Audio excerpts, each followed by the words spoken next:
Hey everybody, Robbie with Robbie's Reptiles. Today's a special video because this is the first time that I've imported geckos from a different country. This video is essentially my new haul of geckos that I got. The first part's going to be the ones that I got from Canada, and then the second part is going to be the ones that I've gotten from here in the States, including a Super Soft, which was really incredible to see in person, and now I can kind of see the hype behind this morph.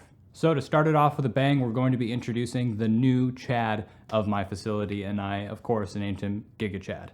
So right here we have Giga Chad. He's a bit lighter than I thought that he would be, but I'm sure if I let him chill for about a month, he'll be able to get back up to weight. So Giga Chad is from Canadian lineage, and the reason why having some sort of diversity in your lineage is really important is because with reptiles, it's common practice to do line breeding, which is, pairing a daughter back to the father or pairing a sibling to a sibling. That's just one of the ways that you can accentuate the morph that you're working with. So what's really important about having geckos that are from, say, Canada, the UK, or Korea is you're going to have vastly differing genetics, which means that you're going to have more leniency when it comes to inbreeding in order to purify the line, which I know it sounds all weird, but that's just how reptiles work. That's just how it's always been. That's how we got lily whites. That's how we got xanthics. That's how you keep seeing better and better crested geckos, is because we keep working on our line breeding and keep pairing the best of the best together. So Giga Chad is awesome, and he is going to be vital to all of my lily white lines, including the one that we'll be mixing with monochrome in the near future. He has a beautiful black base color, and in the photos it looked like he had a lot more yellow actually, but in person it's looking like he has very little yellow, which is exactly what I was hoping for.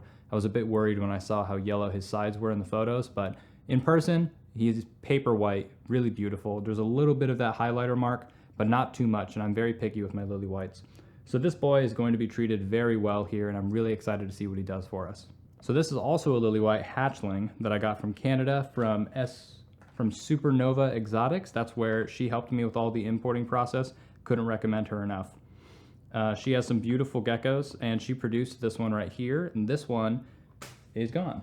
So what I love about this one right here is when it's fired up, it is a pure black and white lily white, and that is what I'm most interested in. So this one's going to be really awesome to grow out and see how it develops. I can already see it's on the floor. So lots of energy in this guy. So very healthy gecko. He has a lot of black and white, really good contrast.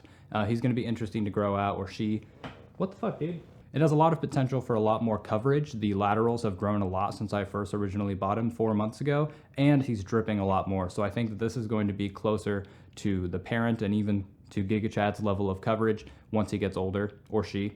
I guess you could consider it more of a lavender, but it does fire up black, which is really, really beautiful. So this one I'm really looking forward to growing up because this is the offspring of the next lily white that we have. She is a beautiful red base. One of the nicest red base that I've seen in person for sure.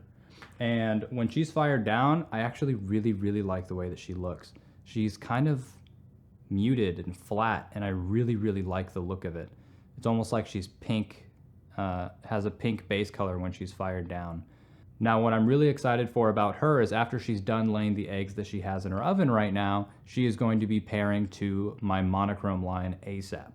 So we're going to be seeing how the red base will interfere or mix with monochrome. I'm really hoping that it makes some stunners. I mean, it's hard to believe that she wouldn't make any. Right now she's fired down. I'm really excited to show you guys what she looks like fully fired up. I still haven't seen it in person, but in the photos, it was something to die for. Next up, we have this extremely high contrast female that is also proven from Supernova Exotics. Her name is Spider Wolf, and I also have her lineage here, but no photos, I don't believe. So she's just, bog standard, beautiful, extreme Harlequin female, which I guess you can't really say bog standard for something this gorgeous. Very, very high contrast. When she's fully fired up, it's kind of a black and white. Right now she's having a little bit more cream, but she's going to be awesome. She's going to pair to Giga Chad as soon as she calms down from that shipment that she just had. She did travel across countries. So she's going to pair directly to Giga Chad as soon as she can, and I'm really, really looking forward to her offspring. She has insane black contrast and white laterals. She's got really good head structure, and she's got some weight to her. So just not as exciting as lily whites, I know, but she's going to be really good because she is not a lily white, but she is very beautiful and has a lot of contrast. Pairing with something like Giga Chad can only make amazing geckos. So after I see the results of her pairing with Giga Chad, she's probably just going to go into my monochrome line because I'm trying to produce as much as I can from the highest quality females. So, yeah. So now we're on to geckos that I've gotten here in the States. No importing or exporting needed. This is a simple female that I got. I'm gonna get her up to weight, just a simple pinstripe, a little bit of Harlequin markings, not anything extreme. She's gonna be used to pair to see how pinstripe interacts with monochrome, or she'll be used to pair with Giga Chad, because really almost anything that you pair that has decent structure to Giga Chad is probably gonna look amazing. Coming in hot from New Day Exotics is this super soft female. Now, I hadn't known anything about super soft or the morph or anything like that, but after I've seen her in person and seen how crazy her colors are and her contrast, I mean, color me impressed. I am very, very excited for incorporating super soft and soft scales into my lineage. I'm going to be, of course, incorporating this into my monochrome line because, I mean, if you had it, wouldn't you? Her amber orange color on her head and her, when she's fired up, the pure pitch blacks that she has, but mostly, I mean, she does feel incredibly soft, which I'm not sure if that's really a selling point for a lot of people, but I would say that it adds that cherry on top, kind of like an extra 5% or 10% of contrast or vibrance to already your amazing Crested Geckos. I mean, you can't really go wrong with that. I'm really, really impressed with this female, and it's made me really excited for super soft and incorporating it into my line, especially with monochrome. I mean, if it's able to make some pure white monochromes that fire up pure black, that's really what all of us would want. And then from there, I'd be incorporating it into my Lily White lines. I'd be incorporating it into my Super Dalmatian or Super Confetti lines, a lot of different stuff. I'm really, really excited to see what direction that all goes. Again, fired up versus fired down is night and day, and just her insane contrast and vibrance is out of this world. I have to say, I'm now a fan of super soft. All right, next up is this incredible true lavender female that I got from KB Geckos here in Texas. I mean, it's not every day that you see the truest form of a lavender with nearly purple skin, and you can almost see like the guts in their eyes and stuff. Like, that's a true lavender to me. Almost to the level of Ghost was, except she doesn't have any dots. She doesn't have any other genes muddying her look. You guys tell me, should I pair her to Giga Chad or should I just go straight to Amon? I'm really, really excited to see how lavenders work with monochromes, but I am a bit of a sucker for really low contrast lily whites that are almost just pure white. I think that's really beautiful. Oh, she chirped at me.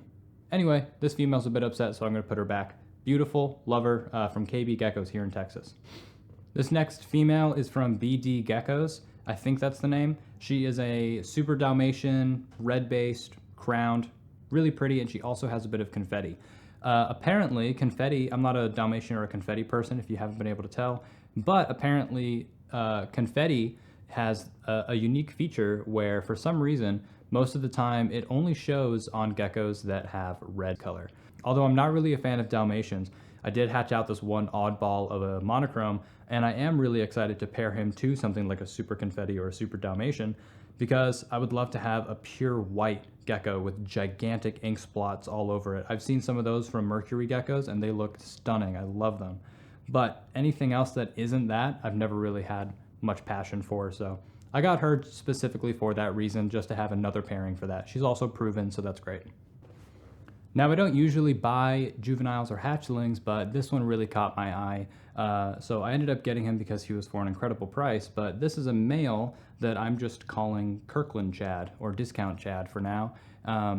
He has really, really impressive extreme Harlequin markings, and he has a black base color, and he's got this really, really bright orange patterning, and I think that that will pair really well to two of my females that I have that I've wanted to incorporate into the Chad line, which would be Nikki and Thalia. So I'm really just going to be growing him up specifically for that pairing, and then I'm going to be proving them out actually next year with Giga Chad. I think that would be an incredible pairing as well. But anyway, you can see a lot of the drip that he has, and you can see some of the extreme Harlequins are actually going, extreme Harlequin markings are going all the way up to the dorsal. And you know, a lot of people ask how you get really extreme Harlequins or how do you get more extreme Harlequins, and it's to get rid of pin in your lineage. Don't have pinstripes mixed with your extreme Harlequins.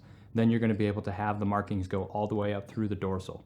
And having drip too is really helpful to connect those lines with extreme Harlequin. So you just have to look out for characteristics and then pair geckos that you think will complement each other. But if you guys want me to make a video talking about my methods when it comes to how I pair and who I pair, I'll go ahead and do that. Comment down below if you guys want me to make a video like that.